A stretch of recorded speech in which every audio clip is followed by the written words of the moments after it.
യേശുവിന്റെ നാമത്തിൽ ദൈവശക്തി വ്യാപരിക്കട്ടെ.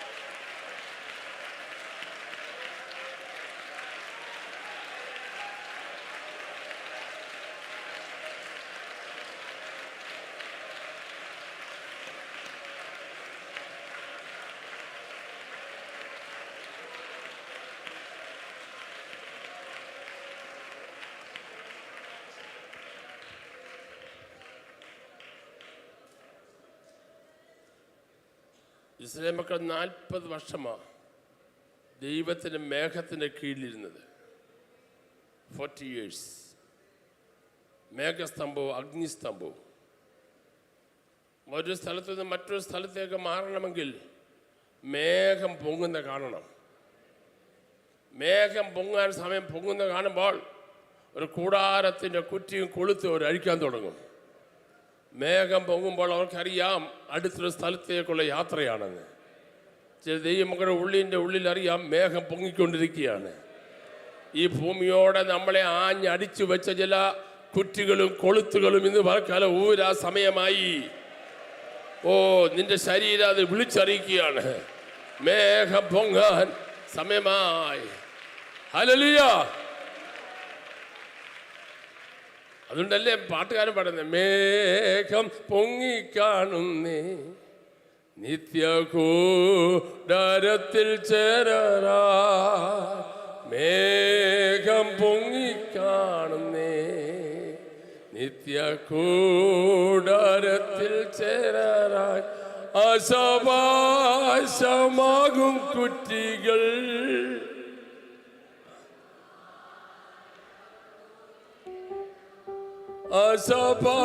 ആശാപാശമാകും കുറ്റികൾ മുറ്റുമാറുത്തു നീക്കണം. കൈയടിച്ച് ഓ കണ്ടിടും കണ്ടിടും പ്രിയനെ ഞാൻ കണ്ടിടും അന്യനല്ല സ്വന്തം കണ്ണാൽ ചെന്നത് പഠിക്കേ. ഓ കണ്ടിടും കണ്ടിടും പ്രിയനെ ഞാൻ കണ്ടിടും അന്യനല്ല സ്വന്ത കണ്ണാൽ തന്റെ മുഖം കണ്ടിടും. യേശുവേ മണാളനേ പ്രത്യാശയിൻ പ്രദീപമേ യേശുവേ മണാളനേ. എല്ലാവരും കൈയടിച്ച പാട്ട് എല്ലാവരും പാടാം. പ്രത്യാശയിൻ പ്രദീപമേ എന്നാശയൊന്നു മാത്രമേ നിന്നെ തേജസ്. എന്നാശയൊന്നു മാത്രമേ നിന്നെ കാണുവാൻ നിൻ തേജസ്. കണ്ടിടോ കണ്ടിടോ പ്രിയരെ ഞാൻ കണ്ടിടോ അന്യനല്ല സ്വന്ത കണ്ണാൽ തന്റെ മുഖം കണ്ടിടും. കണ്ടിടും കണ്ടിടും പ്രിയരെ ഞാൻ കണ്ടിടും അന്യനല്ല സ്വന്ത കണ്ണാൽ തന്റെ മുഖം കണ്ടിടും. യേശുവേ വണങ്ങുന്നേ പ്രത്യാശയിൻ പ്രദീപമേ യേശുവേ വണങ്ങുന്നേ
നമുക്ക് കഴിഞ്ഞ ആഴ്ച നമ്മൾ ചിന്തിച്ചത് മിഷൻ ബന്ധവുമായി ബന്ധപ്പെട്ട സുവിശേഷീകരണത്തെക്കുറിച്ചാണ് നമ്മൾ കഴിഞ്ഞ ചിന്തിക്കേണ്ടതായി തീർന്നു.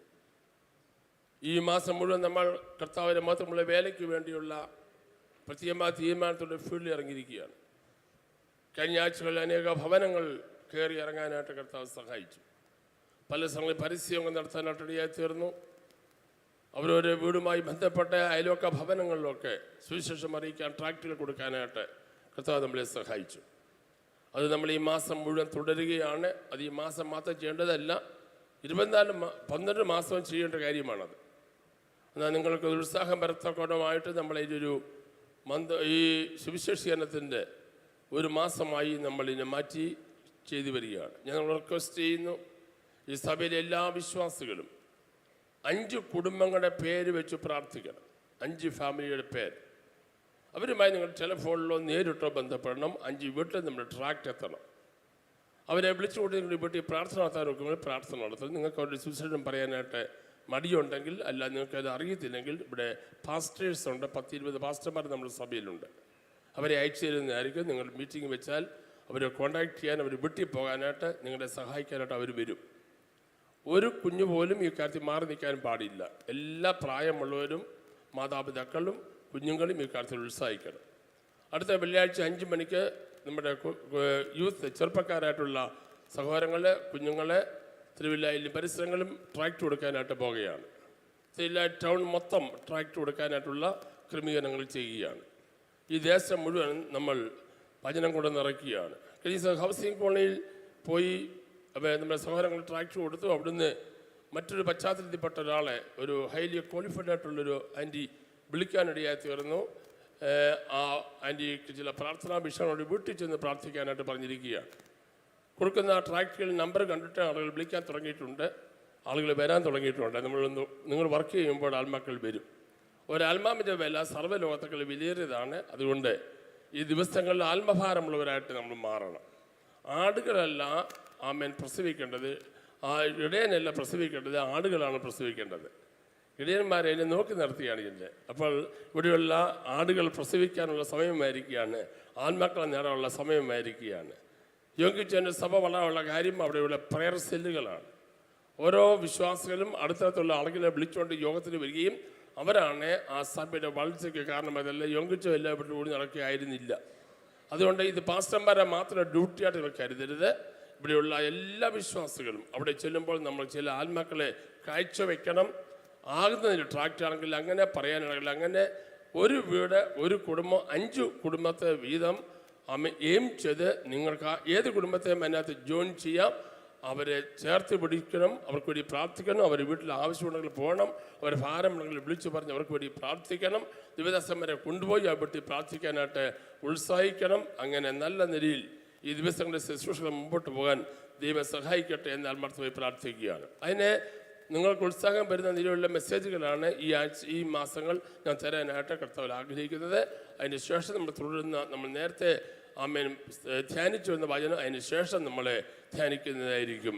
കഴിഞ്ഞ ആഴ്ച നമ്മൾ പറഞ്ഞത് അപ്പോസ്തലപ്രവൃത്തി 1:8 ആകയാൽ നിങ്ങൾ ശക്തി വായിച്ചിട്ടുമ്പോൾ, ആകയാൽ നിങ്ങൾ ശക്തി ലഭിച്ചിട്ട് യെരുശലേമിലും നിങ്ങൾ പരിശുദ്ധാത്മാവ് നിങ്ങളുടെ മേൽ വരുമ്പോൾ നിങ്ങൾ ശക്തി ലഭിച്ചിട്ട് യെരുശലേമിലും യഹൂദയിലും എല്ലായിടത്തും ശമര്യയിലും ഭൂമിയുടെ അറ്റത്തോളവും എൻ്റെ സാക്ഷികളാകുമെന്ന് പറഞ്ഞു. ആകയാൽ നിങ്ങൾ ശക്തി ലഭിച്ചിട്ട് യെരുശലേമിലും യഹൂദയിലും ശമര്യയിലും ഭൂമിയുടെ അറ്റത്തോളവും എൻ്റെ സാക്ഷികളാകുമെന്ന് പറഞ്ഞു. എൻ്റെ സാക്ഷികളാകും എന്ന് പറഞ്ഞു.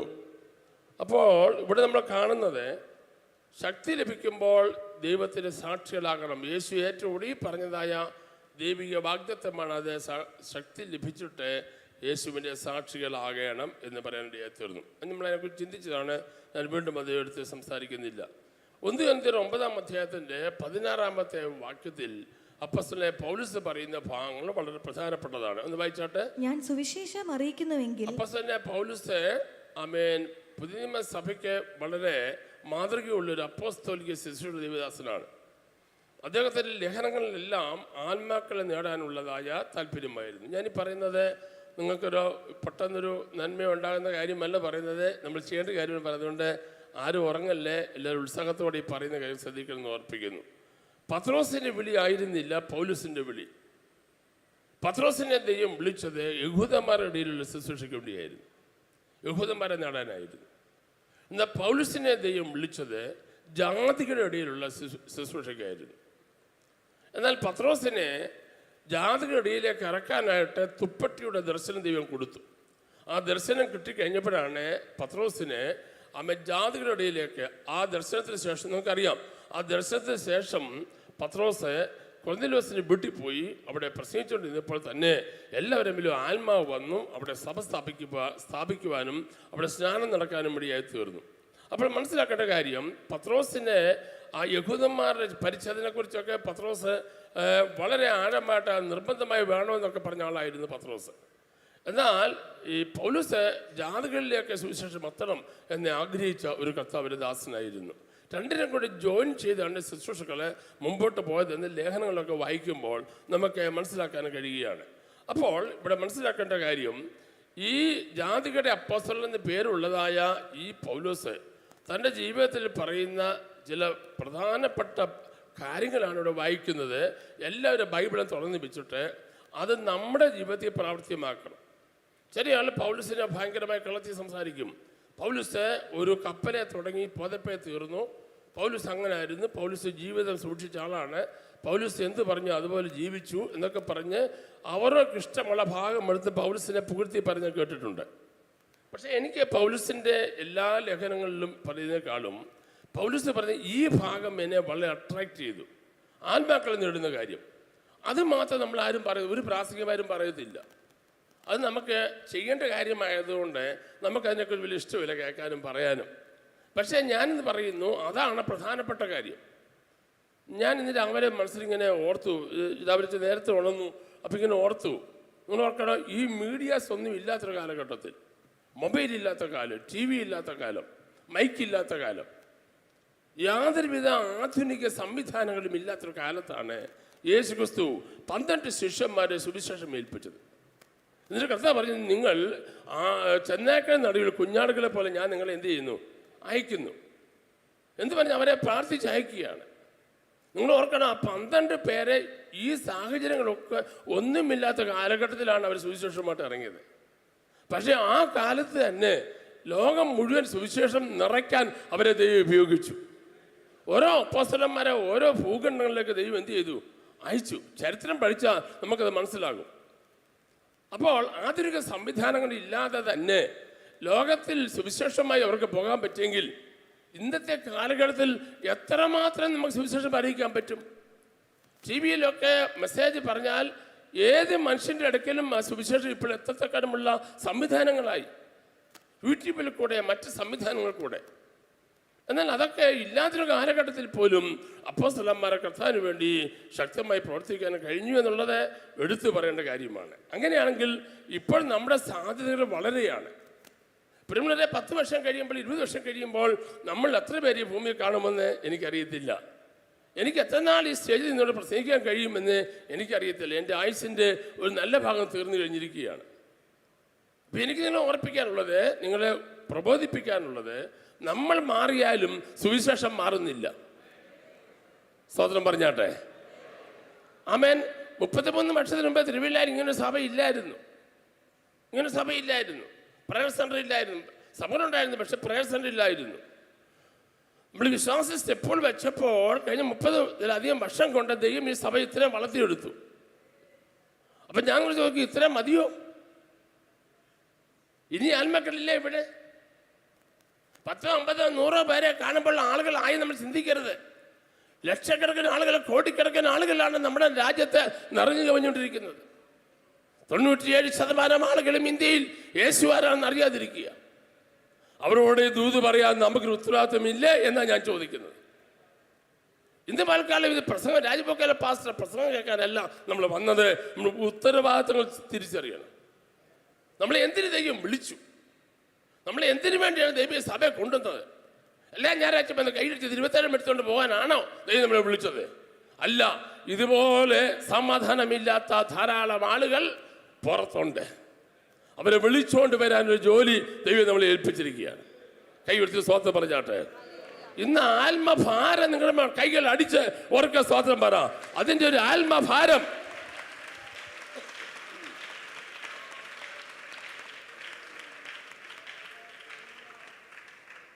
ഇവിടെ പൗലോസ് അതിനെ ഓർപ്പിക്കുന്ന ശക്തമായി പറയുക. പറഞ്ഞ വായിച്ചാട്ട് മോളെ 16. ഞാൻ സുവിശേഷം അറിയിക്കുന്നെങ്കിൽ എനിക്ക് പ്രശംസിപ്പാൻ ഒന്നുമില്ല. എങ്ങനെ? ഞാൻ സുവിശേഷം അറിയിക്കുന്നില്ലെങ്കിൽ, സുവിശേഷം അറിയിക്കുന്നുവെങ്കിൽ എനിക്ക് പ്രശംസിക്കാൻ ഒന്നുമില്ല. ബാക്കി വെച്ച് നിർബന്ധം എന്റെ മേൽ കിടക്കുന്നു. എന്റെ നിർബന്ധമാ. ഒരു വീട്ടമ്മ പറയാ ഞാനാ വീട്ടിലെ ജോലി മുഴുവൻ ചെയ്യുന്നത് എന്ന് പറയേണ്ട കാര്യമില്ല. വീട്ടിലെ ജോലി ചെയ്യേണ്ട ആ വീട്ടിൽ കൺട്രോൾ ചെയ്യേണ്ട അമ്മയുടെ ജോലിയാ. ഒരു പിതാവ് പറയാം ഞാൻ ആ വീട് മുഴുവൻ നിയന്ത്രിക്കുന്നത് എന്ന് പറയേണ്ട കാര്യമില്ല. അത് നമ്മുടെ ഡ്യൂട്ടിയാണ്. ട്രാൻസ്പോർട്ട് ഓടിക്കുന്ന ഡ്രൈവർ പറയാ ഞാനാണ് ഈ വണ്ടി ഓടിച്ച് തിരുവനന്തപുരത്ത് നിന്ന് പാലക്കാട് വരെ എത്തിച്ചത് എന്ന് പറയേണ്ട കാര്യമില്ല. ആ ഡ്യൂട്ടി അദ്ദേഹത്തിന് ഡ്യൂട്ടിയാണ്. അത് അദ്ദേഹത്തെ ഏൽപ്പിച്ചിരിക്കുക. അവിടെ പറയുന്നു നിർബന്ധം എൻ്റെ മേൽ എന്ത് ചെയ്യുന്നു? കിടക്കുന്നു. ഓർത്തോണം, രക്ഷിക്കപ്പെട്ട ഓരോ പൈതലിൻ്റെയും ഡ്യൂട്ടിയാണ് സുവിശേഷം പറയുക. അതിന് പ്രത്യേകിച്ച് ഔദാര്യമൊന്നും വേണ്ട. കർത്താവിന് വേണ്ടി ഏതാണ്ട് ചെയ്തു കൊടുക്കുന്നു എന്ന ഭാവത്തിൽ ഞാൻ ഇന്ന് 5 ട്രാക്ടർ കൊടുത്തു എന്നൊന്നും പറയേണ്ട കാര്യമില്ല. നിന്റെ ഡ്യൂട്ടിയാണ്. ചെയ്യുന്നില്ലെങ്കിൽ കൃത്യവിലോപമാണ്. ഞാൻ കഴിഞ്ഞ പറഞ്ഞല്ലോ, ഈ റെയിൽവേ ക്രോസിന്റെ അവിടെ ട്രെയിൻ വരുമ്പോൾ സിഗ്നൽ കിട്ടുമ്പോൾ ആ ഗേറ്റ് അടയ്ക്കേണ്ടത് അദ്ദേഹത്തിന്റെ ജോലിയാണ്. ജോലി ചെയ്യുന്നില്ലെങ്കിൽ ഗേറ്റ് തുറന്നു കിടക്കുകയാണെങ്കിൽ ട്രെയിൻ വരികയാണെങ്കിൽ വണ്ടി അതിനകത്ത് വന്ന് കയറുമ്പോൾ ഇടിച്ച് ആളുകൾ മരിച്ചാൽ അദ്ദേഹത്തിന്റെ ഭാഗത്ത് തെറ്റ്. ആളുകൾ നാശത്തിലേക്ക് ഒഴുകുമ്പോൾ, തീയിലേക്ക് ഒഴുകുമ്പോൾ അവരെ കർത്താവിനെ നേടേണ്ടത് നമ്മുടെ ജോലിയാണ്.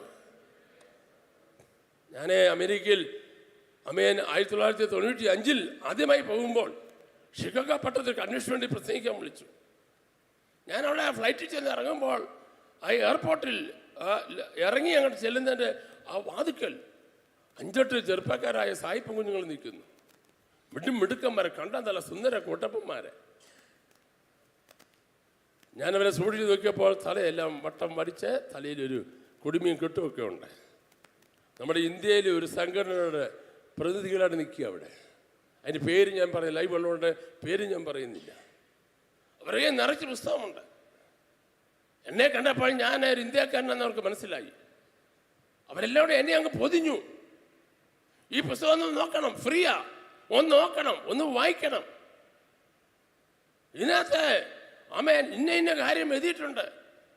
ഞാനവരെ നോക്കി. അവർക്ക് ഒരു മടിയുമില്ല പറയാൻ, ഒരു നാണംകേടുമില്ല. സുന്ദര കുട്ടപ്പന്മാരായ ചെറുപ്പക്കാരായ സായിപ്പ കുഞ്ഞുങ്ങൾ അവിടെ നിന്ന് ഇന്ത്യയിൽ വന്ന് എവിടെയൊക്കെയോ ആശ്രമത്തിൽ താമസിച്ച് ഏതാണ്ടൊക്കെ പഠിച്ചിട്ട് അതും കൊണ്ട് അവിടെ വന്ന് ചെന്ന് അവിടെയുള്ള ആളുകളെ കൺവേർട്ട് ചെയ്യുകയാണ്, ഒരു മടിയുമില്ലാതെ. എനിക്ക് വലിയ അത്ഭുതം തോന്നിപ്പോയി.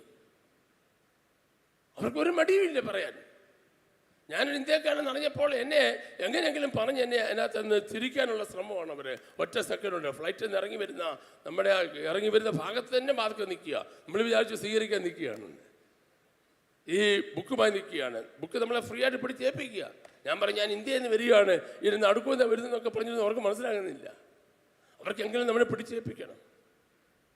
പ്രിയമുള്ളവരെ, അങ്ങനെയുള്ള ഊമദൈവങ്ങളുടെ പേരിൽ അത്രമാത്രം ഉത്സാഹം ജനങ്ങൾക്കുണ്ടെങ്കിൽ രാജാതി രാജാവും കർത്താതി കർത്താവുമായ സൈന്യങ്ങളുടെ ദൈവമായ യഹോവയുടെ നാമത്തിൽ ഇറങ്ങിത്തിച്ച് നിങ്ങളോട് ഞാൻ ചോദിക്കുന്നു, നമുക്കൊരു ഉത്തരവാദിത്തമില്ലേ? സുവിശേഷം പറയാൻ നമുക്കൊരു ഉത്തരവാദിത്തമില്ലേ? സുവിശേഷം അറിയിക്കുന്ന എനിക്ക് നിർബന്ധം എൻ്റെ മേൽ കിടക്കുന്നു. അടുത്തത്, ഞാൻ സുവിശേഷം അറിയിക്കുന്നില്ല എങ്കിൽ എനിക്ക് അയ്യോ കഷ്ടം. നോക്കണേ, സുവിശേഷം അറിയിക്കാത്ത നിങ്ങളോട് ദൈവം ഇന്ന് പകർക്കാനും പറയുകയാണ് എനിക്ക് അയ്യോ കഷ്ടം. ആരോടെങ്കിലും അയ്യോ കഷ്ടമായി പോയെന്ന് പറയണമെങ്കിൽ നിങ്ങൾ പറ. എപ്പോഴാ പറയുന്നത്? കഷ്ടമായി പോയി എന്ന് പറയുന്നത് എപ്പോഴാ? സന്തോഷമായിട്ടിരിക്കുമ്പോഴാണോ? ചെയ്യേണ്ട ഉത്തരവാദിത്തങ്ങൾ, ചെയ്യേണ്ട ജോലി ചെയ്യാതിരിക്കുമ്പോഴാണ് പറയുന്നത് കഷ്ടമായി പോയെന്ന്. പോലീസ് പറയാണ് സുവിശേഷം അറിയിക്കുന്നില്ലെങ്കിൽ നിങ്ങൾക്ക് അയ്യോ കഷ്ടം. നിങ്ങൾക്കെന്നുള്ളതിൻ്റെ സ്ഥലത്ത് നിങ്ങളുടെ പേര് എഴുതിക്കണം. സുവിശേഷം അറിയിക്കുന്നില്ല, ഏലിയാമ്മേ നിനക്ക് അയ്യോ കഷ്ടം, ശ്വാസക്കുട്ടി നിനക്ക് അയ്യോ കഷ്ടം, തോമാച്ചാ നിനക്ക് അയ്യോ കഷ്ടം, രാജുവേ നിനക്ക് അയ്യോ കഷ്ടം, സൂസമ്മേ നിനക്ക് അയ്യോ കഷ്ടം. പിടികിട്ടിയോ? മൊത്തത്തിൽ പറയുന്നതിന് അപ്പൊ കുഴപ്പമില്ല, അവനോട് പേര് പറയാ, നിങ്ങൾക്ക് അയ്യോ കഷ്ടം. ഇന്ന് പ്രേസന സഭയിലെ ഓരോ വിശ്വാസിന്റെ പേര് പറഞ്ഞാൽ പറയുന്നു, സുവിശേഷം അറിയുന്നില്ലെങ്കിൽ നിങ്ങൾക്ക് അയ്യോ കഷ്ടം. സ്തോത്രം പറഞ്ഞാലും ഇല്ലെങ്കിലും പരിശുദ്ധമായ അഭിഷേകത്തിന്റെ ശക്തിയിലുമാണ് ഞാൻ നിൽക്കുന്നത്. സുവിശേഷം അറിയിക്കുന്നില്ലെങ്കിൽ നിങ്ങൾക്ക് അയ്യോ കഷ്ടം. അടുത്തത്, ഞാനത് മനഃപൂർവ്വം നടത്തുന്നു എങ്കിൽ എനിക്ക് പ്രതിഫലമുണ്ട്. ഞാനത് മനഃപൂർവ്വം ചെയ്യണം, മനഃപൂർവ്വം ചെയ്യണം എന്ന് പറഞ്ഞാൽ ആരും നിർബന്ധിക്കാതെ, പാസ്റ്റർമാരെ പറയാതെ, നമ്മുടെ ഡ്യൂട്ടിയാണെന്ന് മനസ്സിലാക്കി എന്ത് ചെയ്യണം? മനഃപൂർവ്വം ചെയ്യണം.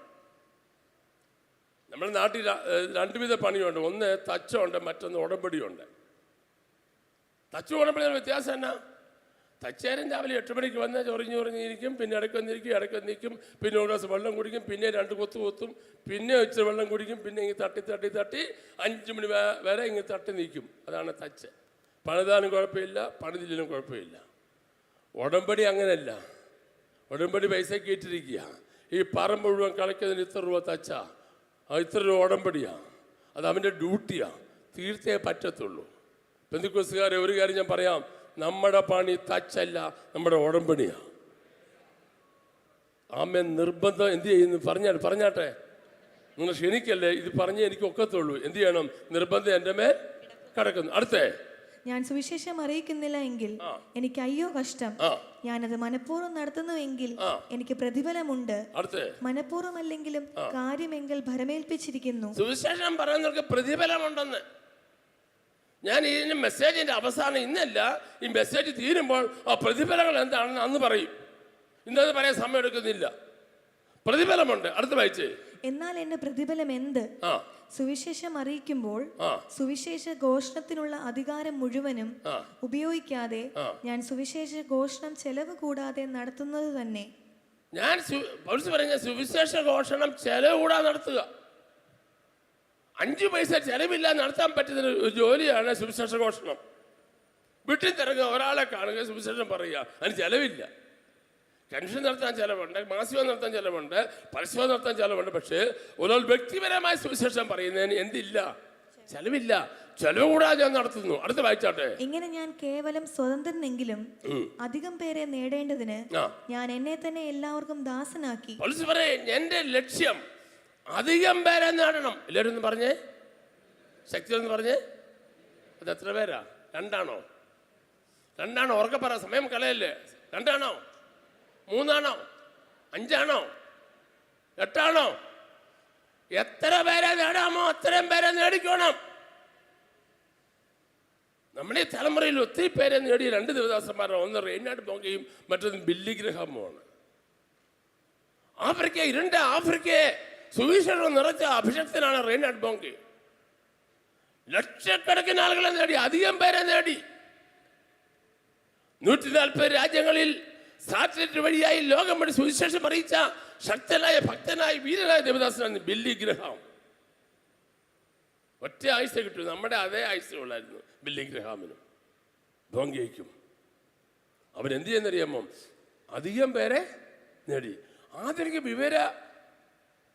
സാങ്കേതിക വിദ്യകൾ ഉപയോഗിച്ച് ലോകം മുഴുവൻ അവർ സുവിശേഷം കൊണ്ട് നിറച്ചു.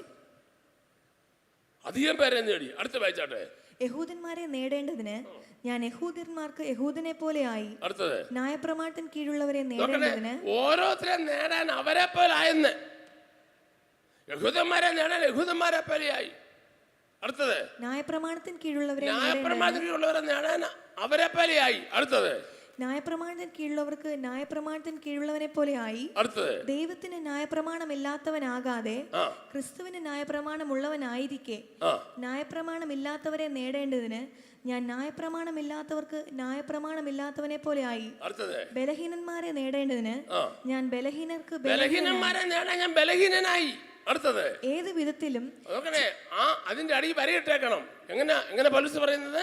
ഏത് വിധത്തിലും. പറഞ്ഞേ, ഒന്നുകൂടി ശക്തിയോടെന്ന് പറഞ്ഞേ. അമ്മ ഒന്നുകൂടെ ഉറച്ചെന്ന് പറഞ്ഞേ. പൗലോസ് പറയണ ഏത് വിധത്തിലും.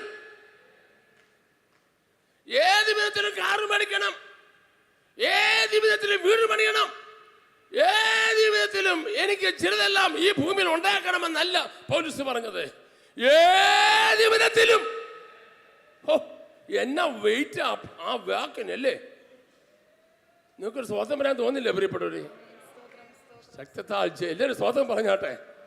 ഇന്ന് പ്രേസിഡന്റ് സഭയോട് ഞാൻ ആത്മാൽ പറയുന്നു, ഏത് വിധത്തിലും ആത്മാക്കളെ നേടണം.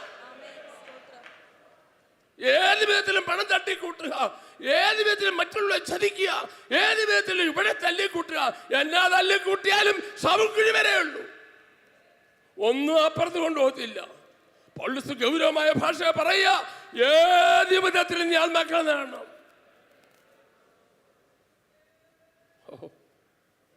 എനിക്കൊത്തിരി സന്തോഷമുണ്ട്. ഞാൻ ഓർക്കുകയായിരുന്നു, ഞാനൊരു ജോലിക്കാരനടക്കം തുടങ്ങുന്നെങ്കിൽ ഞാൻ ഇന്ന് എവിടെ ചെന്ന് അവസാനിക്കുമായിരുന്നു. ഈ ക്രൂശിൻ്റെ അറ്റം ചുമന്നുകൊണ്ടാണ് ഇന്നെനിക്ക് ഭാഗ്യത്തിൽ നിൽക്കാൻ ദൈവം കൃപ നൽകിയത്. തിരിഞ്ഞു നോക്കുമ്പോൾ സ്തോത്രം വരാതെ ഒന്നുമില്ല കേട്ടോ. കുറേനാക്കല്ല ശിമോൻ തന്നെ വലിയ പണിയെടുത്ത് ക്ഷീണിച്ച് വരികയാണ്. വരുന്ന വഴിയിൽ വലിയ ആൾക്കൂട്ടം. നമ്മൾ അങ്ങനെല്ലാം ആൾക്കൂട്ടം കാണുമ്പോൾ കയറി നിൽക്കുക, എന്താ എന്ന് കാണാൻ. എന്താ ഇവിടെ? ഒരുത്തിനെ കുരിശിക്കാൻ കൊണ്ടുവന്നു. ആരാ? ജീസസ്, യേശു. അവൻ നിങ്ങൾ ചേർന്ന് നിന്നു. നോക്കിയപ്പോൾ ക്രൂശിൻ്റെ അടിയിൽ യേശു കിടക്കുന്നു, അതിൻ്റെ പുറത്ത് ക്രൂശ് കിടക്കുന്നു. അവൻ ചോദിച്ചു, എന്താ പറ്റി? ഈ മനുഷ്യൻ കഴിഞ്ഞ രാത്രി മുഴുവൻ ക്ഷീണിച്ച് കിടക്കുന്നവനാണ്. ഇവന് ക്രൂശുമായിട്ട് ആ മല വരെ പോകാനുള്ള കഴിവില്ല. ആമേൻ. ആരാണ് ക്രൂശിൽ തറയ്ക്കുന്നത്? ആരെയാണ് ക്രൂശിൽ തറയ്ക്കുന്നത്? ആ തറയ്ക്കേണ്ട മനുഷ്യൻ. ആമേൻ. അവൻ തന്നെ വേണം ക്രൂശ് കൊണ്ടുപോകാൻ. അതാണ് നിയമം. ഒരാളുടെ കുരിശ് വേറെ എടുക്കാൻ പറ്റത്തില്ല. പക്ഷേ ഈ ക്രൂശുമായിട്ട് പോകാനുള്ള കഴിവില്ല. പച്ച പൈൻമര കുരിശ തടിയാ. കുറച്ച് കൊണ്ടുപോയപ്പോൾ തടി കൊണ്ട് നീങ്ങാൻ ഒക്കാതെ ആന തടി വലിക്കുന്ന പോലെ ഇതും കൊണ്ട് പോകാൻ കഴിയാതെ മറിഞ്ഞു കിടക്കുക. യേശു താഴെയും ക്രൂശും മേളിലും. അവരെ കൂട്ടത്തിലല്ലാത്ത ഒരു കറുത്തവർഗക്കാരായ മനുഷ്യനെ കണ്ടപ്പോൾ പടയാളിക്കൊരു ഉഷാറ് തോന്നി. അവനോടൊരു ചോദ്യം, എടാ നിനക്ക് ക്രൂശിന്റെ അറ്റത്ത് തൊടാമോ? ഇവിടുന്ന് അല്പനേരമേ ഉള്ളൂ ആ ഗോൽഗോഥ വരെ ചെല്ലാൻ. നിനക്ക് ക്രൂശിന്റെ അറ്റം ഒന്ന് താങ്ങിക്കൊടുക്കാമോ?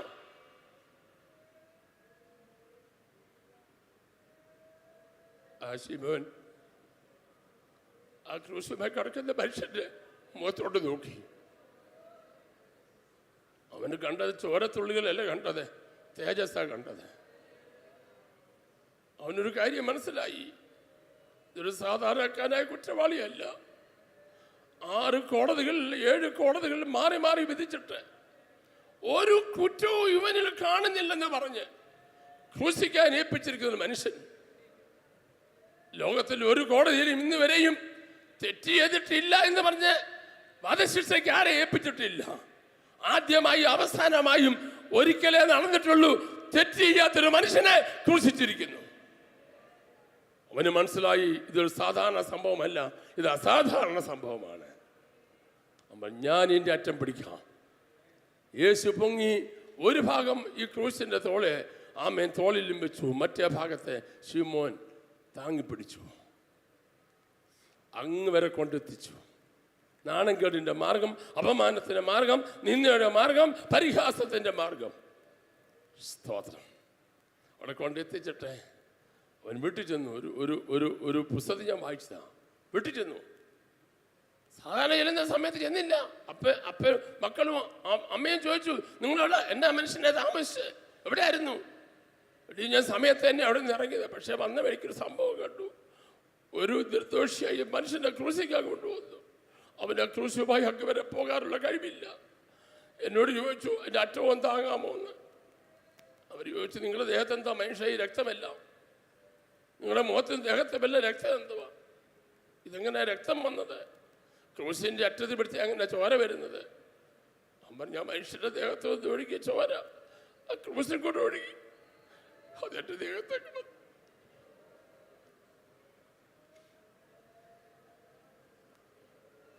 പാപമില്ലാത്ത കുഞ്ഞാടിൻ്റെ രക്തം ക്രൂശ് വഴി ഒഴുകി അവൻ്റെ ദേഹത്തിൽ ഒഴുകി കിടക്കുക.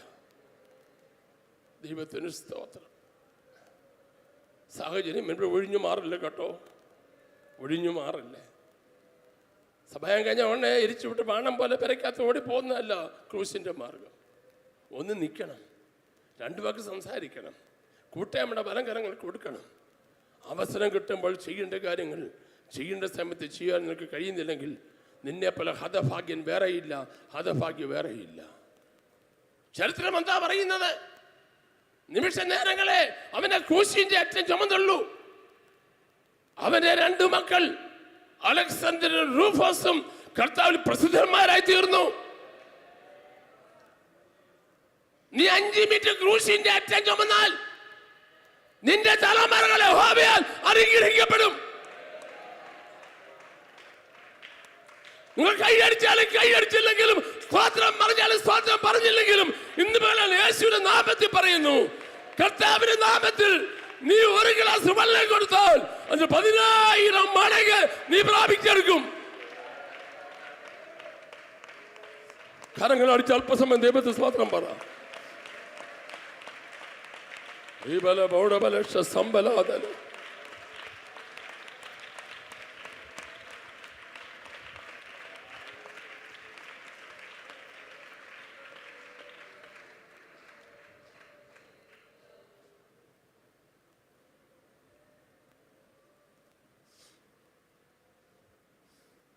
നിന്റെ കുഞ്ഞുങ്ങൾ കർത്താവിൽ പ്രസിദ്ധരാകണോ?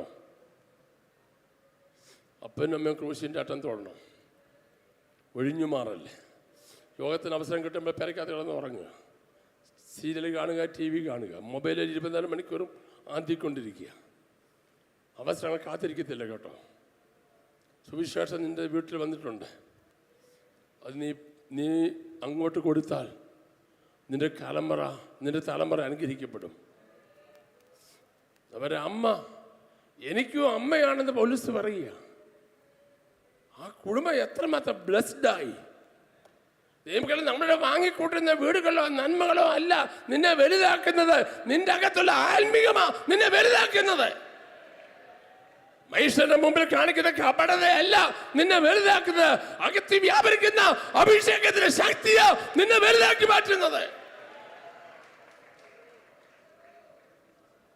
രാഷ്ട്രീയത്തിൽ നമുക്ക് വേണമെങ്കിൽ അഭിനയിക്കാം, പക്ഷെ ആത്മീയത്തിൽ അഭിനയിക്കാനൊക്കത്തില്ല. അഭിനയിച്ചാൽ പിടിക്കപ്പെടും. റിയൽ ആണെങ്കിൽ എൻ്റെ 60 വർഷക്കാലത്തെ ക്രിസ്ത്യ അനുഭവം ഞാൻ കണ്ടിട്ടുണ്ട്. എല്ലാം മറന്ന് ക്രൂശിൻ്റെ അറ്റം ചുമന്ന കുറച്ച് അപ്പച്ചന്മാരും അമ്മച്ചിമാരും ഉണ്ടായിരുന്നു. എല്ലാവരും ഉറങ്ങിക്കിടക്കുമ്പോൾ രാത്രി ഉറങ്ങാതെ പ്രാർത്ഥിക്കുന്ന കുറച്ച് അപ്പച്ചന്മാരും അമ്മച്ചിമാരും ഉണ്ടായിരുന്നു.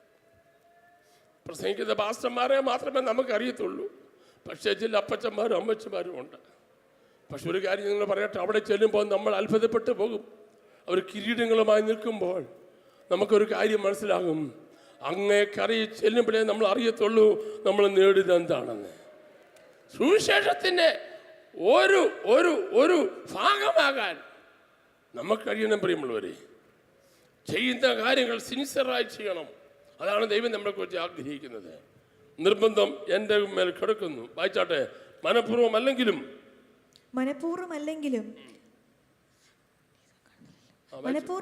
മനഃപൂർവ്വം നടത്തുന്നുവെങ്കിൽ എനിക്ക് പ്രതിഫലമുണ്ട്. മനഃപൂർവ്വം അല്ലെങ്കിലും കാര്യം എങ്കിൽ ഭരമേൽപ്പിച്ചിരിക്കുന്നു. എന്നാൽ എന്റെ പ്രതിഫലം എന്ത്? സുവിശേഷം അറിയിക്കുമ്പോൾ സുവിശേഷ ഘോഷണത്തിലുള്ള അധികാരം മുഴുവനും ഉപയോഗിക്കാതെ ഞാൻ സുവിശേഷ ഘോഷണം ചെലവ് കൂടാതെ നടത്തുന്നത് തന്നെ. ഇങ്ങനെ ഞാൻ കേവലം സ്വതന്ത്രനെങ്കിൽ അധികം പേരെ നേടേണ്ടതിന് ഞാൻ എന്നെ തന്നെ എല്ലാവർക്കും ദാസനാക്കി. അടുത്തത് യഹൂദന്മാരെ നേടേണ്ടതിന് ഞാൻ യഹൂദന്മാർക്ക് യഹൂദനെ പോലെയായി. ന്യായപ്രമാണത്തിന് കീഴുള്ളവരെ നേടേണ്ടതിന് ഞാൻ ന്യായപ്രമാണത്തിന് കീഴുള്ളവൻ അല്ല എങ്കിലും ന്യായപ്രമാണത്തിന് കീഴുള്ളവർക്ക് ന്യായപ്രമാണത്തിന് കീഴുള്ളവനെ പോലെയായി. ദൈവത്തിന് ന്യായപ്രമാണമില്ലാത്തവനാകാതെ ക്രിസ്തുവിന് ന്യായപ്രമാണമുള്ളവനായിരിക്കെ ന്യായപ്രമാണമില്ലാത്തവരെ നേടേണ്ടതിന് ഞാൻ ന്യായപ്രമാണമില്ലാത്തവർക്ക് ന്യായപ്രമാണമില്ലാത്തവനെ പോലെയായി. ബലഹീനന്മാരെ നേടേണ്ടതിന് ഞാൻ ബലഹീനർക്ക് ബലഹീനനായി. ഇവിടെ പറയാണ് 3 യഹൂദന്മാരെ നേടാൻ ആഗ്രഹിച്ചു, ന്യായപ്രമാണത്തിന് കീഴിലുള്ളവരെയും ഇല്ലാത്തവരെ നേടാൻ ഞാൻ ആഗ്രഹിച്ചു, ബലഹീനന്മാരെ നേടാൻ ഞാൻ ബലഹീനനായി. എൻ്റെ ലക്ഷ്യം, പൗലോസ് പറയുക, എൻ്റെ ലക്ഷ്യം എങ്ങനെയെങ്കിലും ആത്മാക്കളെ നേടണം.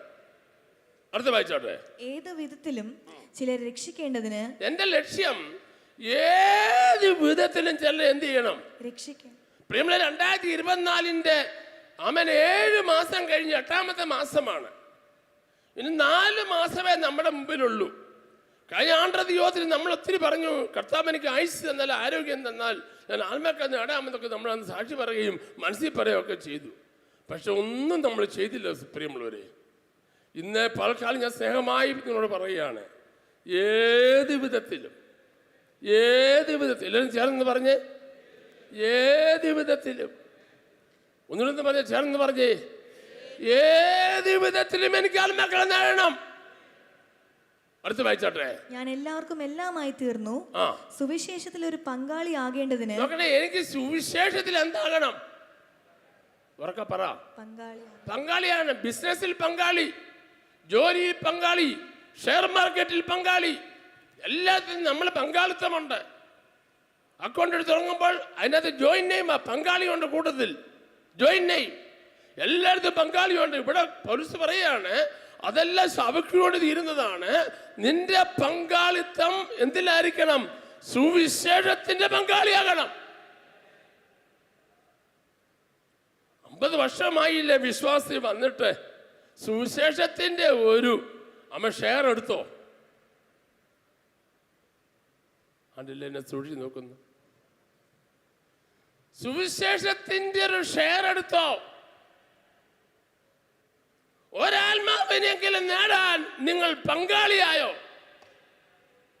ഇല്ലെങ്കിൽ നിങ്ങളുടെ ജീവിതം വട്ടപൂജ്യമാ. സുവിശേഷത്തിൽ ഇപ്പൊ കാറ് കിട്ടുമെന്നോ വീട് കിട്ടുമെന്നൊക്കെ പറഞ്ഞെങ്കിൽ എല്ലാം തെറിച്ച് നിന്നേനെ. ഇപ്പൊ രോഗം മാറുമെന്ന് പറഞ്ഞെങ്കിൽ ഭയങ്കര സന്തോഷമാണ്. സുഹൃത്തുക്കളെ, ഇന്നൊരു രോഗം മാറിയ നാളെ വേറെ രോഗം മാറി. ഇന്ന് കണ്ണുവേദന മാറിയ നാളെ ചെവിക്ക് വേദന മാറിയാൽ പിന്നെ നടുവിൻ്റെ വേദന മാറി വന്നുകൊണ്ടിരിക്കും. ആമേൻ. അങ്ങ് ചെല്ലുമ്പോഴേ നമ്മുടെ ശരീരത്തിന് വീണ്ടെടുപ്പ് നടക്കത്തുള്ളൂ. അതുവരെ ഇതൊക്കെ ഉണ്ട്. തൽക്കാലം മാറി വരുമെന്ന് മാത്രം. പക്ഷേ നിത്യതയിൽ ചെല്ലുമ്പോൾ നമ്മൾ ആഗ്രഹിക്കേണ്ട കാര്യം നമ്മൾ നേടിയ ആത്മാക്കളാണ്. ആമേൻ. അടുത്ത് വായിച്ചാട്ടെ. ഓട്ടക്കളത്തിൽ ഓടുന്നവരെല്ലാവരും. അപ്പൊ എല്ലാവർക്കും ഏത് സുവിശേഷ പങ്കാളിയാകണം, സകല സുവിശേഷ നിമിത്തം ചെയ്യുന്നു. അപ്പം അവിടെ നിൽക്കട്ടെ. അപ്പോൾ സുവിശേഷ നിമിത്തം ചെയ്യുന്നവർക്കുള്ള പ്രതിഫലം എന്താണെന്നാണ് താഴെ പറയുന്നത്. അത് ഞാൻ പിന്നൊരവസരം നിങ്ങളുമായി പങ്കുവയ്ക്കാം എന്ന് ഓർപ്പിക്കുകയാണ്. വാസ്തവത്തിൽ കർത്താവായ യേശു ക്രിസ്തു ഈ ഭൂമിയിലായിരുന്നപ്പോൾ യോഹന്നാന്റെ സുവിശേഷം 4-ാം അധ്യായത്തിൻ്റെ 28 മുതൽ വാക്യം വായിച്ചപ്പോൾ, യോഹന്നാന്റെ സുവിശേഷം 4-ാം അധ്യായത്തിന്റെ 28 മുതൽ വാക്യം പെട്ടെന്ന് വായിച്ചു.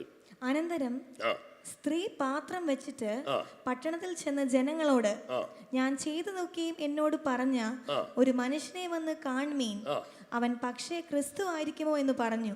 ഞാൻ പെട്ടെന്ന് പറഞ്ഞിട്ട് ബാക്കി വായിക്കാൻ ശ്രദ്ധിച്ചു കേട്ടോണം. യേശു ക്രിസ്തു ഭൂമിയിൽ എന്തപ്പോൾ ശമരിയയിൽ കൂടെ കടന്നു പോകേണ്ടി വന്നെന്നാണ് 4-ാം അധ്യായത്തിൽ ആദ്യം വായിക്കുന്നത്.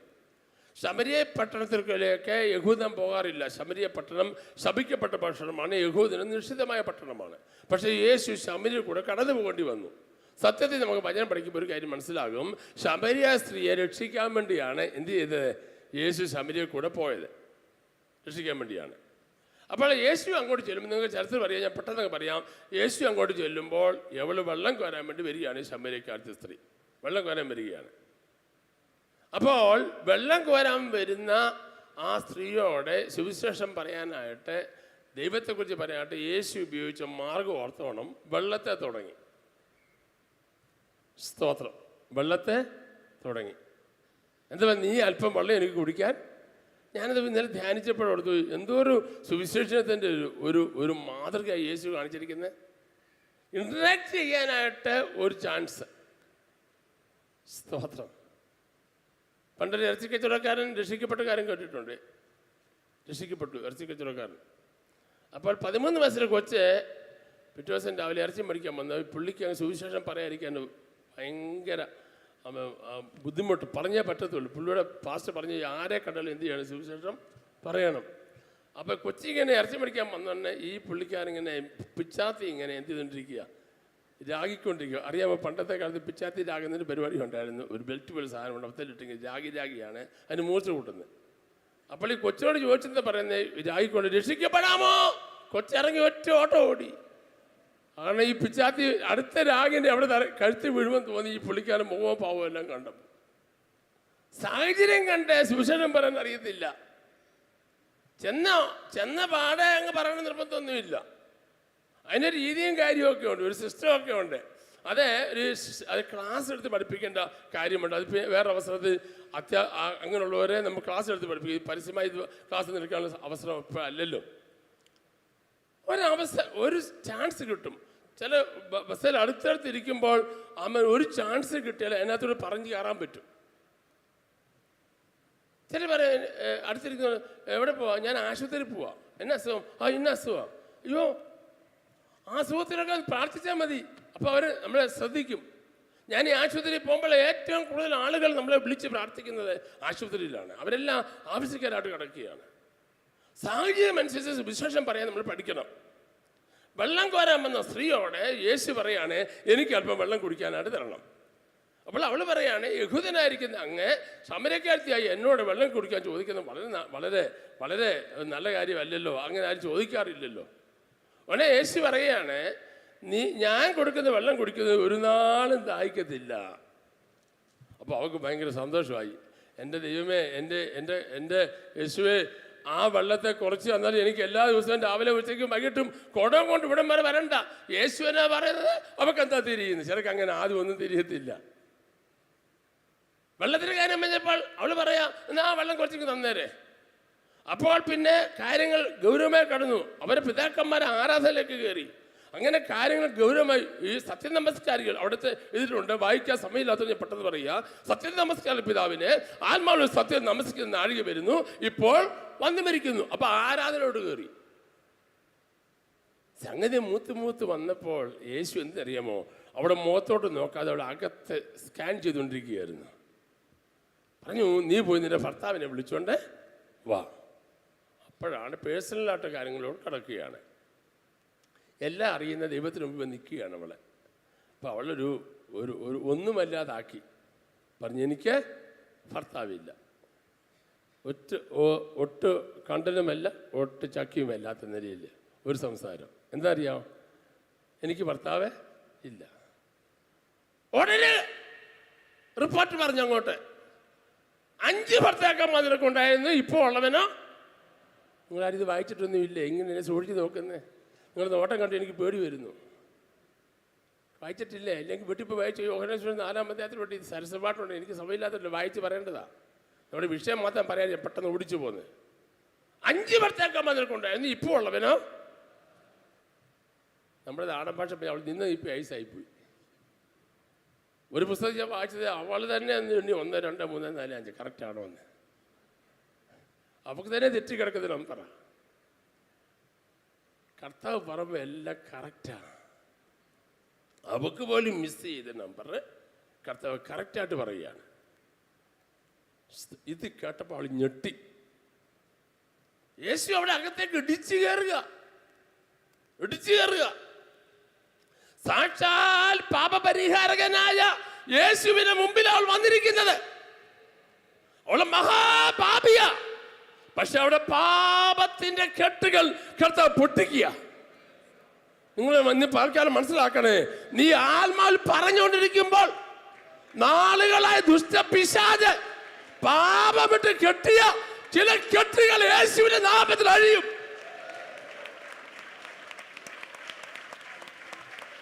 സ്തോത്രം, സ്തോത്രം, സ്തോത്രം, സ്തോത്രം, സ്തോത്രം. കൈയടിച്ച് ഉറക്കെ ദൈവത്തെ സൂചിച്ച ദൈവമക്കളെ,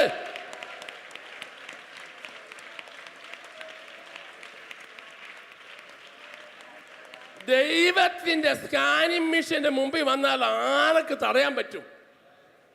ആർക്ക് ഒളിച്ചിരിക്കാൻ പറ്റും? ഇന്നലെ ആ പകൽക്കാൻ ദൈവത്തെ ഭയപ്പെട്ടോണം. എന്തും കാണിച്ചിട്ട് വന്ന് കണ്ണുമടച്ച് കർത്തൃമേശ എടുത്തോണ്ട് പോകാമെന്ന് ആരും വിചാരിക്കണ്ട. മാറത്ത് പണിക്കച്ച് കെട്ടിയവനായി, വെള്ളടി സൽസമേൽ കാര്യങ്ങളുള്ളവനായി, അഗ്നിജ്വാലക്കത്ത് കണ്ണുള്ള കർത്താവിന്റെ സാന്നിധ്യം ഇന്ന് പകൽ ആരാധനാലയത്തിൽ വെളിപ്പെട്ട് വന്നിരിക്കുകയാണ്.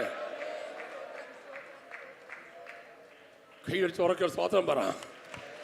ഇന്ന് പകൽ നിന്റെ കെട്ടൊന്ന് പൊട്ടട്ടെ, കെട്ടൊന്ന് പൊട്ടട്ടെ, കെട്ടൊന്ന് പൊട്ടട്ടെ, കെട്ടൊന്ന് പൊട്ടട്ടെ.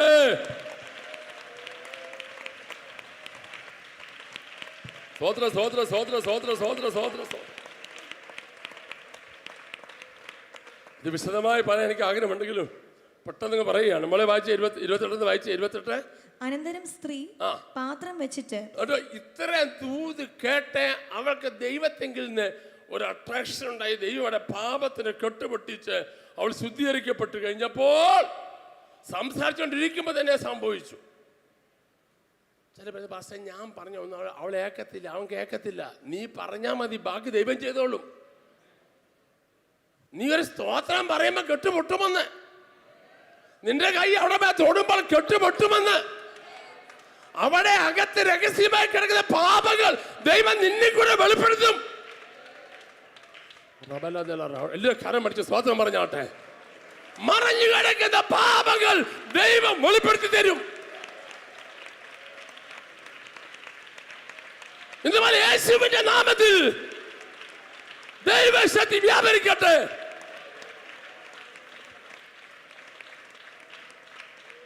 വർഷങ്ങളായി അവിടെ അകത്ത് കുമിഞ്ഞുകൂടി കിടന്ന പാപത്തിന്റെ ആമനെ കെട്ട് കർത്താവ് ഒറ്റ സെക്കൻഡ് പൊട്ടിച്ചു. അവൾ യഥാസ്ഥാനപ്പെട്ടു. അവിടെ മേൽ ദൈവത്തിന്റെ ശക്തി വ്യാപരിച്ചു. പാപത്തിൽ നിന്ന് അവൾ റിലീസായി. അവൾ സൗഖ്യമായി. വെള്ളമല്ല വലുത്, അഭിഷേകമാണ് വലുതെന്ന് അവൾ തിരിച്ചറിഞ്ഞു. സ്തോത്രം. ഉടനെ അവൾ ചെയ്ത കാര്യമാണ്. ഉടനെ അവൾ ചെയ്ത കാര്യമാവും പാത്രം അവിടെ വെച്ചന്ന്. അല്ലേ മോളെ? അങ്ങനെ വായിച്ചേ. അനന്തരം സ്ത്രീ പാത്രം വെച്ചിട്ട് കോട അവിടെ വെച്ചു. അന്നേരം കോട അവിടെ വെച്ചിട്ട് അടുത്തത് പട്ടണത്തിൽ ചെന്ന ജനങ്ങളോട്. അന്നേരം ഒറ്റ ഓട്ടവാ. വിടുതല് പ്രാപിച്ചാലുള്ള നീ 5 വർഷം കാത്തിരിക്കണ്ട, അന്നേരം ഓടിക്കണം. പാത്രം അവിടെ വെച്ചിട്ട് അടുത്ത് പട്ടണത്തിൽ ചെന്ന ജനങ്ങളോട്. പട്ടണത്തിൽ ജനങ്ങളോട് ഞാൻ ചെയ്തതൊക്കെയും എന്നോട് പറഞ്ഞ. മൈക്കില്ല, ജനറേറ്റർ ഇല്ല, കോളാമ്പി ഇല്ല, ഒരു സിസ്റ്റം ഇല്ല. അവളൊരു മൂലക്കൊണ്ട് ഇത് പറഞ്ഞു. അയ്യോ, ഒരു കാര്യം പറയാനുണ്ട്. പാളികളെ ശ്രദ്ധിച്ചു. ഞാൻ ചെയ്തെല്ലാം എന്നോട് പറഞ്ഞൊരു മനുഷ്യനെ ഞാൻ കണ്ടു. വായിച്ചേ. ഞാൻ ചെയ്തൊക്കെയും എന്നോട് പറഞ്ഞ ഒരു മനുഷ്യനെ വന്ന് കാൺമീൻ. മനുഷ്യനെ വന്ന് കാൺമീൻ. അടുത്ത് അവൻ പക്ഷേ ക്രിസ്തു ആയിരിക്കുമോ എന്ന് പറഞ്ഞു. അവക്ക് അടുത്തൊരു വെളിപ്പാട് വന്നു. ഇത് ആരായിരിക്കുമോ? നോക്കണേ, പാപിയാണെങ്കിലും ദൈവത്തെ ശക്തി വ്യാപരിച്ച് കഴിഞ്ഞപ്പോൾ വെളിപ്പാട് കൂടിക്കൊണ്ടിരിക്കുക. സ്തോത്രം പറയാമോ? ഇപ്പോഴും സ്തോത്രം പറഞ്ഞുകൊണ്ടിരിക്കുക. വെളിപ്പാട് വല്ലതും വന്നിട്ടുണ്ടോ? ഇന്ന് പലക്കാൽ വെളിപ്പാട് വ്യാപരിച്ചിട്ടുണ്ടോ? നിന്റെ മേൽ അഭിഷേകം വ്യാപരിച്ചിട്ടുണ്ടോ? വചനത്തിന്റെ ആരെങ്കിലും സംസാരിച്ചിട്ടുണ്ടോ?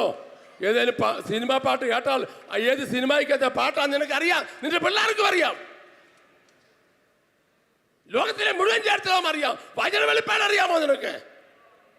വാക്യത്തിന്റെ അർത്ഥം അറിയാമോ? ഒരു വാക്യം കാണാതെ പറയാൻ അറിയാമോ?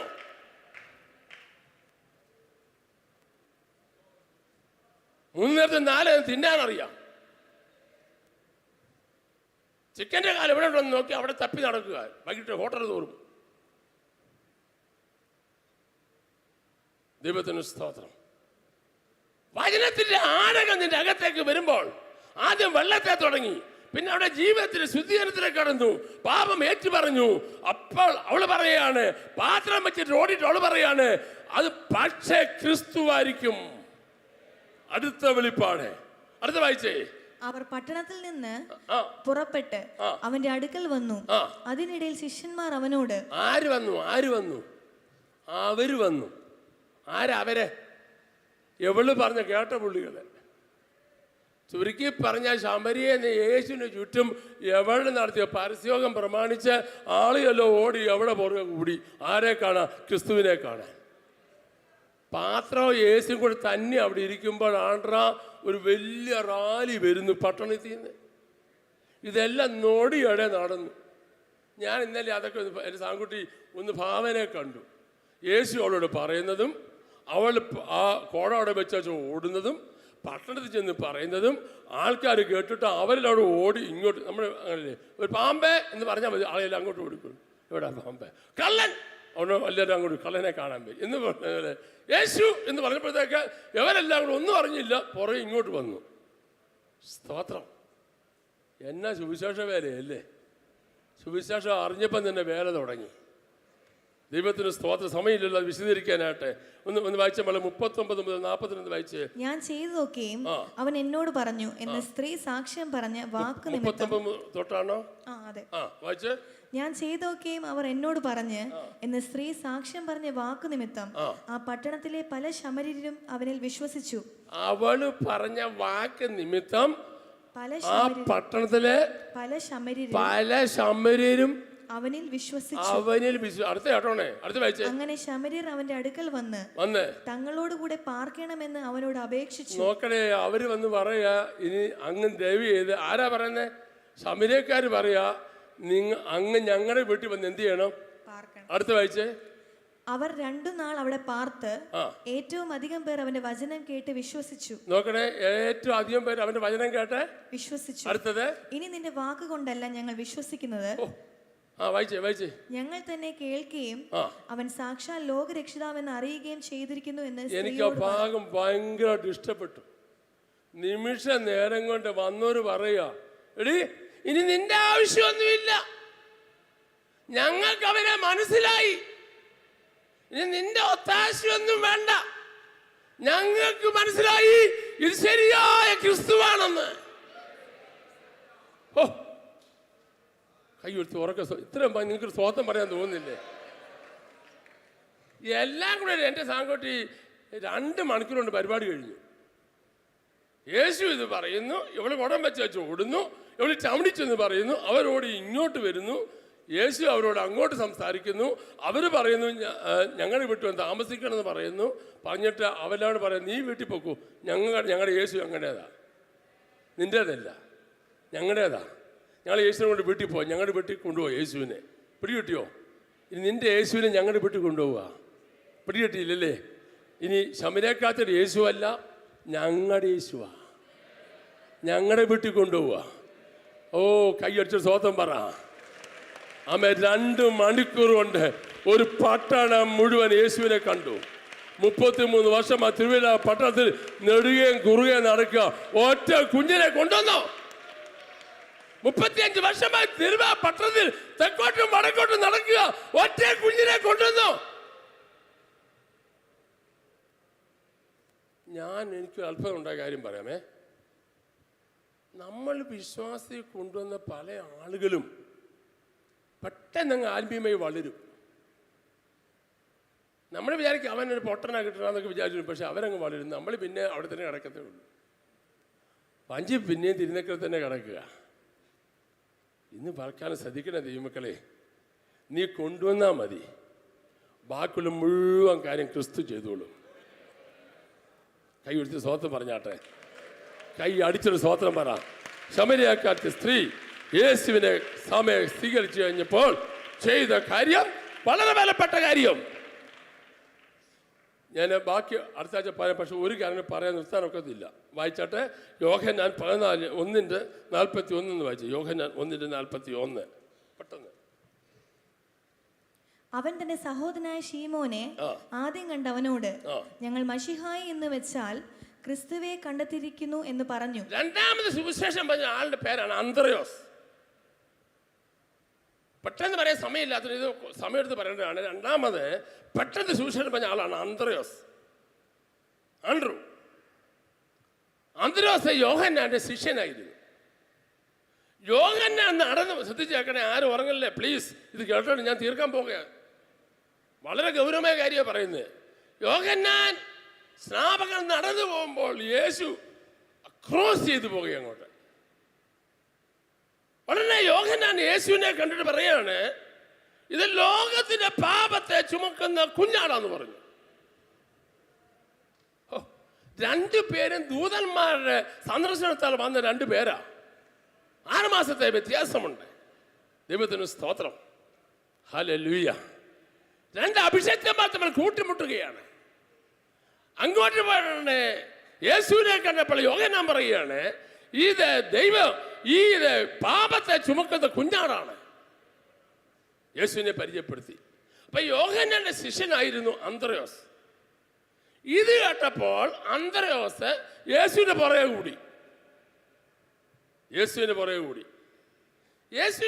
കൂടി ഉടനെ അപ്പോൾ യേശുവിനെ ഈ അന്ത്രോസിന് ഭയങ്കരമായിട്ട് ഇഷ്ടപ്പെട്ടു. യോഹന്നാന്റെ ക്വാളിറ്റി, യോഹന്നാൻ സ്നാപകന്റെ ക്വാളിറ്റി, ഈ അന്ത്രോസ് തൻ്റെ പാർട്ടിയിൽ നിന്ന് യേശുവിൻ്റെ പാർട്ടി പോയിട്ട് ഒരു പിണക്കം ഉണ്ടായില്ല. ഒറ്റ വാക്ക് പറഞ്ഞുള്ള നിയമനം പോയി കളഞ്ഞു. ഞാനാണ് അവനെ പിടിച്ചു കൊടുത്തു. ആദ്യ പ്രസംഗം ഞാൻ പറയാനും മതി, പോയടാ മറ്റേ ഗ്രൂപ്പിൽ എന്ന് പറഞ്ഞ് അവനെ തിരിച്ചു പിടിച്ചവനെ. പക്ഷെ യേശു അനങ്ങിയില്ല. സോറി, യോഹന്നാൻ അനങ്ങിയില്ല.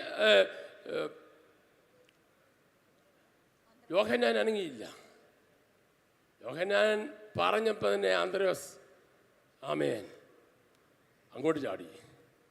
വായിച്ചേ, ബാക്കി ഒന്ന് വായിച്ചേ, പെട്ടെന്ന് സമയം പോയി. അവൻ തന്നെ സഹോദരനായ ശീമോനെ ആദ്യം കണ്ടവൻ. ആദ്യം തൊട്ട് ഒന്നുകൂടെ വായിച്ചേ പെട്ടെന്ന് ഒന്നുകൂടെ ആദ്യം വായിച്ചു തുടങ്ങിയത്. സഹോദരനായ അന്ത്രോസ് ആയിരുന്നു. അവൻ തന്നെ സഹോദരനായ ശീമോനെ ആദ്യം കണ്ടവനോട്. അതിനു മുമ്പത്തെ വാക്യം ഒരു വാക്യം. യോഹന്നാൻ പറഞ്ഞത് കേട്ട് അവനെ അനുഗമിച്ച രണ്ടുപേരിൽ ഒരാളെ ആരായിരുന്നു? ശീമോൻ. ഉറക്കെ പറ, പ്രസംഗം തീരാൻ സമയമായി, നമുക്ക് സ്തോത്രം പറയണം. പറഞ്ഞാട്ടെ എന്ന് പറഞ്ഞേ. രണ്ടുപേരും, ഒരാൾ ആരായിരുന്നു? ശീമോൻ. അന്ത്രോസ് അല്ലേ? ആദ്യമായിട്ട് ഒന്നും വായിച്ചേ. ശീമോൻ പത്രോസിന്റെ സഹോദരൻ അന്ത്രോസ് ആയിരുന്നു.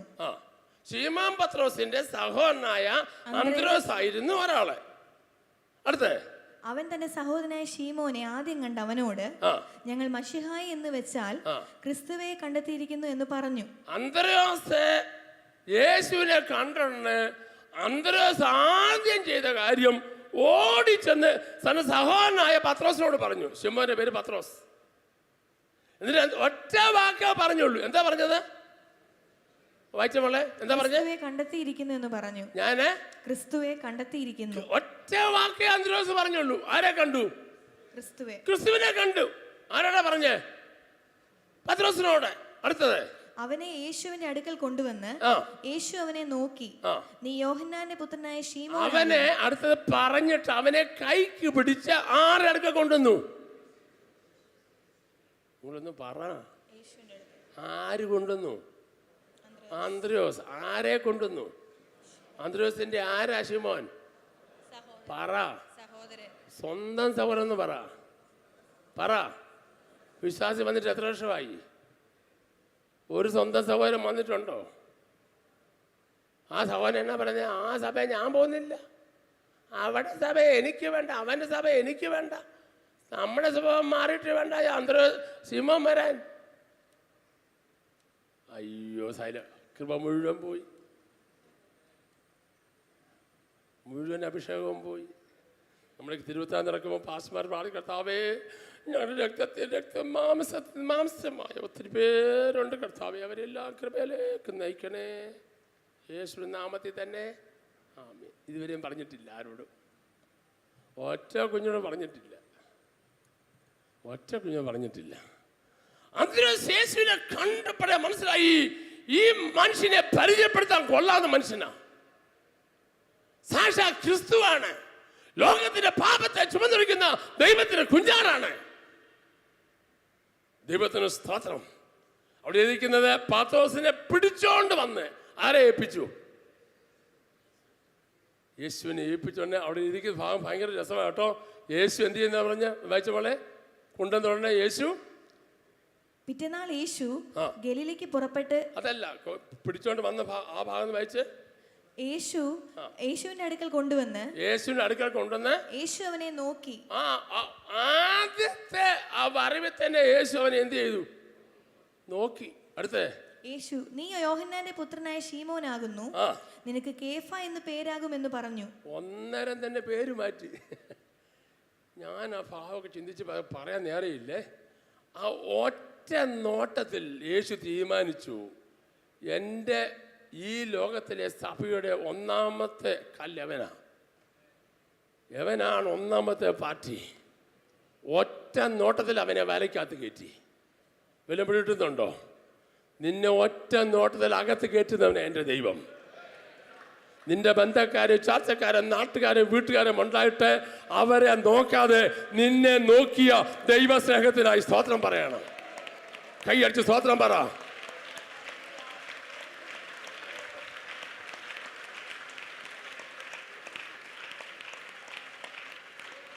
പൗരുഷൻ ജീവിച്ചാൽ ഇപ്പോൾ വൈകിട്ട് 7 തൊട്ട് 7:30 വരെ ദേവദാസന്മാരുള്ള അഭിമുഖം നടന്നുകൊണ്ടിരിക്കുക.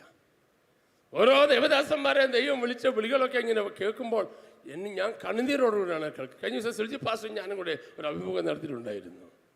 മലബാറിൻ്റെ മണ്ണില്ലേ, ഏതോ ഒരു മലമടക്കില്ലേ ജോലി ചെയ്ത് ജീവിച്ചുകൊണ്ടിരുന്ന മനുഷ്യൻ്റെ മേൽ അവരുടെ വീട്ടിൽ 4 മടങ്ങി വന്ന് 4 മരണം നടന്നു. 4 മരണം. ആരൊക്കെ മരിച്ചെന്ന് പറഞ്ഞ്?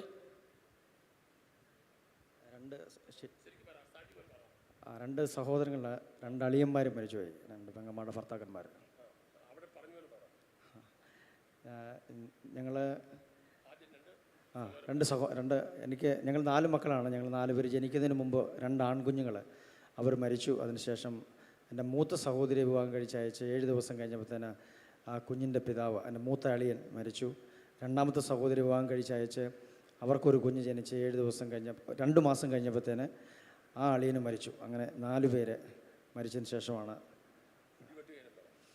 ഞങ്ങളുടെ വീട്ടിൽ എപ്പോഴും ഇങ്ങനെ പ്രശ്നങ്ങളായിരുന്നു. ഓരോരോ പ്രശ്നങ്ങളും മാറി മാറി വരിക.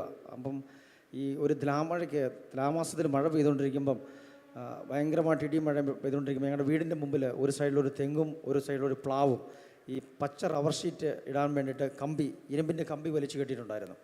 അപ്പം അതിൻ്റെ ഒരു കമ്പിയുടെ ഒരറ്റം വീടിൻ്റെ സൈഡിലോട്ട് വലിച്ചു കെട്ടി. അപ്പം ഇടി വെട്ടിയിട്ട് ഈ തെങ്ങിന് ഇടി വെട്ടിയിട്ട് ആ തെങ്ങും കത്തി, ആ കമ്പി മുഴുവൻ കത്തി, ആ പച്ച 9 റബ്ബർ ഷീറ്റ് മുഴുവൻ കത്തി, ആ പ്ലാവും കത്തി, വീടിനകത്തോട്ട് മൊത്തം തീ കയറി.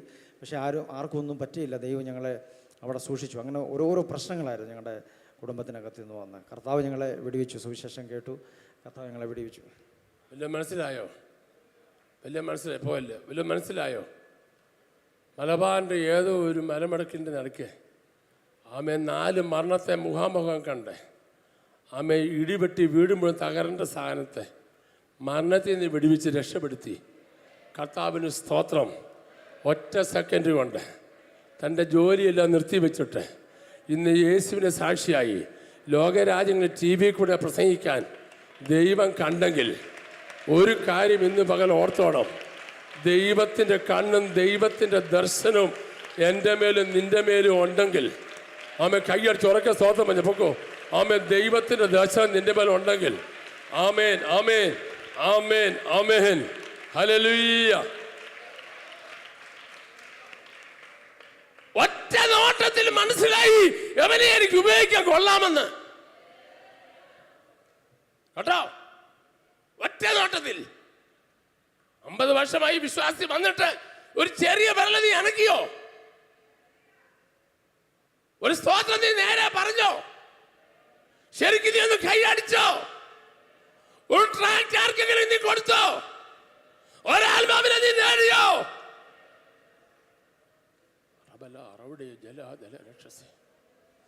അസാമാന്യമായ ദൈവശക്തി വ്യാപരിക്കുകയാണ്. ചില കെട്ടിന്ന് പൊട്ടിക്കുക കർത്താവ്. ചില കെട്ടിന്ന് പറക്കാൻ കർത്താവ് പൊട്ടിക്കുക. ആന്റി പോയത് പോട്ടെ, അങ്കിളെ പോയത് പോട്ടെ, ഇന്ന് തൊട്ട് നീ പ്രവർത്തിക്കണം. ഇന്ന് തൊട്ട് This is the right day, right time. കരം അടിച്ച് ഉറക്കെ സ്വാതന്ത്ര്യം പറ. സമയം പോയി. കരങ്ങൾ അടിച്ച് കരങ്ങൾ തട്ടി. ഈബല ബൗഡബലക്ഷ സംബല ബോഡി ജ്ഞാനക്കാല.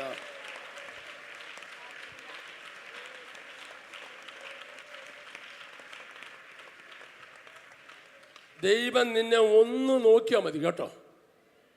കുപ്പയെ കിടക്കുന്നവരെ ദൈവം ഉയർത്തുന്നത്. മനുഷ്യർ പറയുന്ന പൊള്ളവാക്ക് നീ കേൾക്കല്ലേ, ദൈവം പറയുന്ന വാഗ്ദത്തം നീ കേട്ടോണം. മനുഷ്യൻ നിനക്ക് 0 മാർക്കേ തരത്തുള്ളൂ. ദൈവം ഒറ്റ നോട്ടത്തിൽ നിന്റെ ഗ്രേഡ് മാറ്റിക്കളയും, നിന്റെ അഡ്രസ് മാറ്റും, നിന്റെ പിള്ളേരെ ഗതി മാറ്റും. കൈയടിച്ച് ഉറക്കെ സ്തോത്രം പറ. ഇന്ന് നിന്റെ ഗതി മാറുന്ന ദിവസമാ, നിന്റെ സ്ഥിതി മാറുന്ന ദിവസമാ.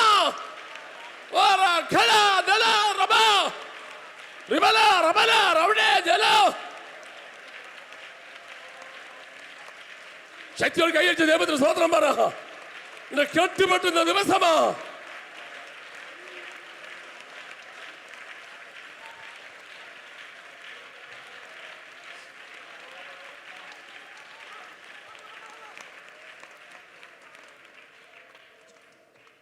ബാക്കി കിടപ്പുണ്ട്. അന്തരാഷ്ട്രീയ കാര്യത്തിൽ ബാക്കി അടുത്ത ആഴ്ച പറയാം കേട്ടോ. സമയം പോയി.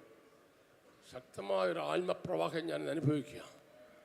പരിശുദ്ധന്മാർ കാണിക്കുന്ന നാളുകളായി സുവിശേഷം പറയാൻ ആഗ്രഹമുണ്ടായിട്ടും പറയാൻ കഴിയാതെ നാവിനം കെട്ടി, ബുദ്ധിയം കെട്ടി, സാമ്പത്തികത്തെയും കെട്ടി, കാലുകളെ കൈകളെ കെട്ടി, ആനയുടെ കാലെ ചങ്ങലിട്ടിരിക്കുന്ന പോലെ കെട്ടി വരിഞ്ഞ് മുറുക്കി വെച്ചിരിക്കുന്ന ചില കുടുംബങ്ങൾക്കകത്തേക്ക് ഇന്ന് പകൽ യേശുവിനെ ശക്തി വ്യാപരിച്ച് പിടിച്ചിറക്കുക. ദൈവത്തിൻ്റെ ശക്തി നിന്റെ മേലെ ദൈവം അയക്കുക. ഓ, റിലീസ് ചെയ്യുക. Release the power of the Holy Spirit. Release the name of Jesus.